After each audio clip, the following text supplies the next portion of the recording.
What it do, boys?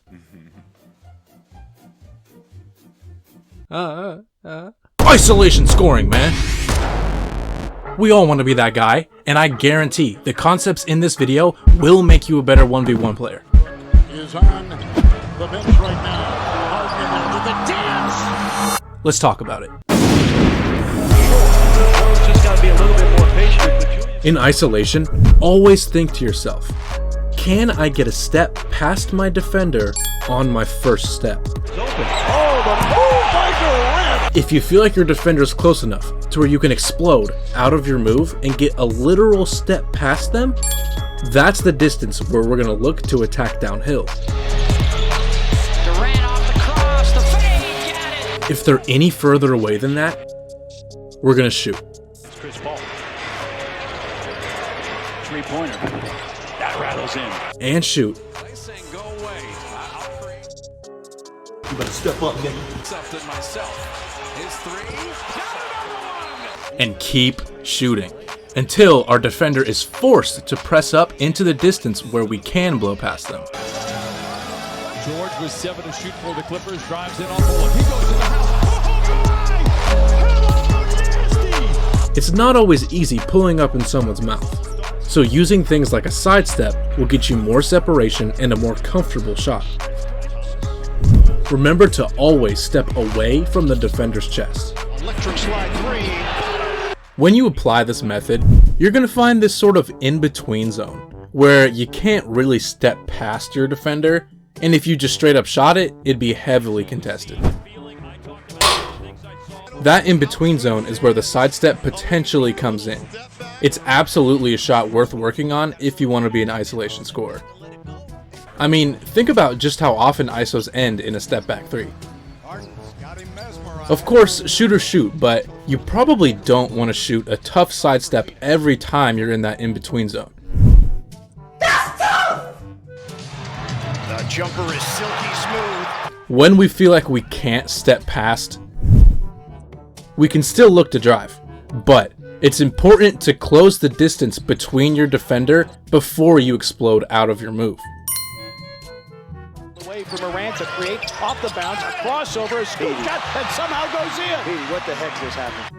For example, too much distance. Okay, let me just get a little closer. And now we can step past. Blah! James kicks it out. Vanderbilt lines up and knocks down the three-pointer. But if we're attempting to close distance to our defender, and our defender just keeps dropping back, we've got to be able to punish them dropping. Sizing of Clark steps back, make it 7. Nothing. Doncic went back to the locker room with a hurt ankle. And now they're up by 1.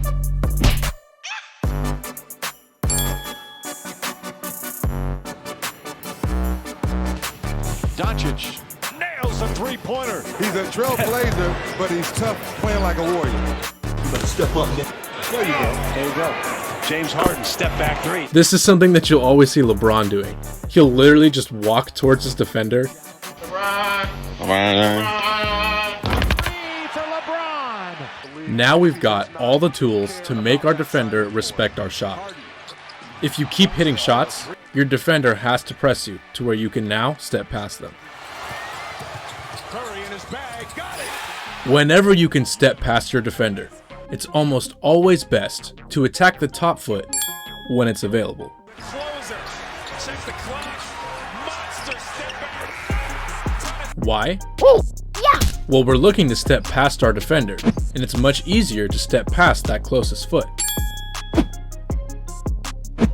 Shot clock, LeBron and Harden matched up. He goes right around. Oh, look out. If you can fully step past their top foot, most of the time, that's a clean blow-by. Harden gets past him, drives, the floater's up and good. If you felt like you could step past, but your defender swung open their stance before you got a step past them, then you should pull it back. All right, here's Harden again. Westbrook is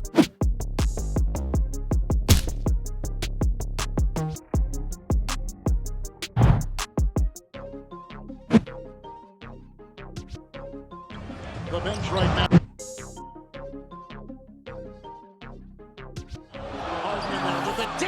Basketball, Toronto and the Hawks are able.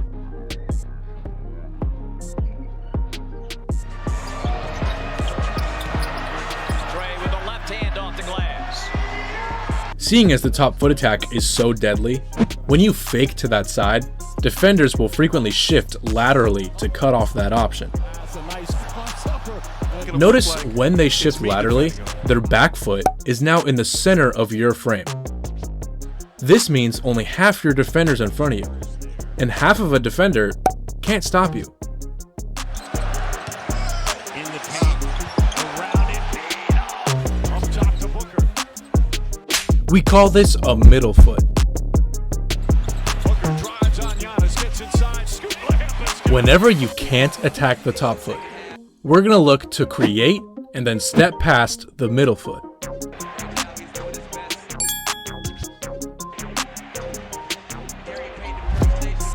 To create a middle foot, we could shift the defender laterally,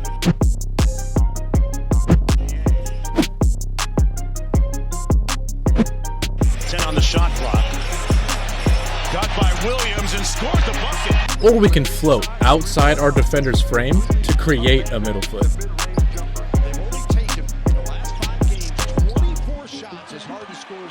When you attack the back foot, the defender has more of an advantage.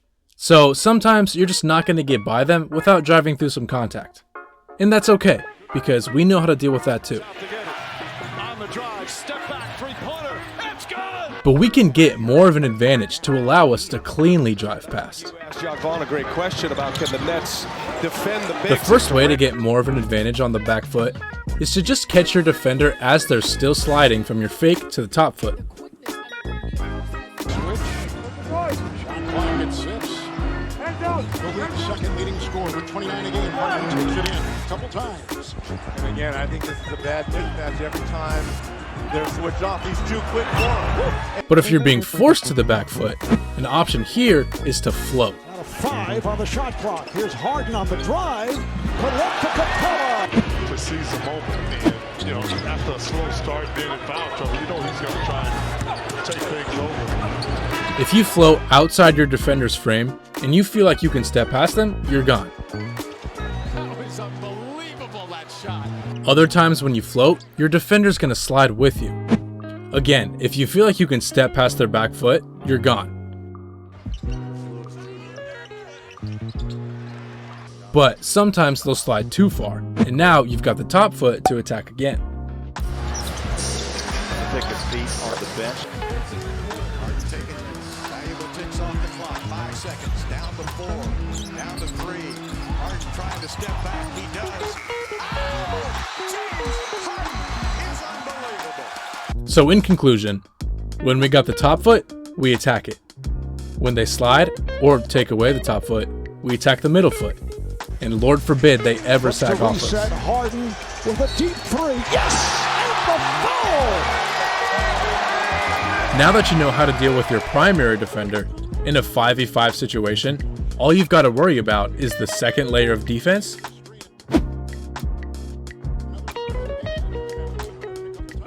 and possible gap defenders. Whenever you want to ISO, space yourself out from any gap defenders. That way you can attack both sides of the floor.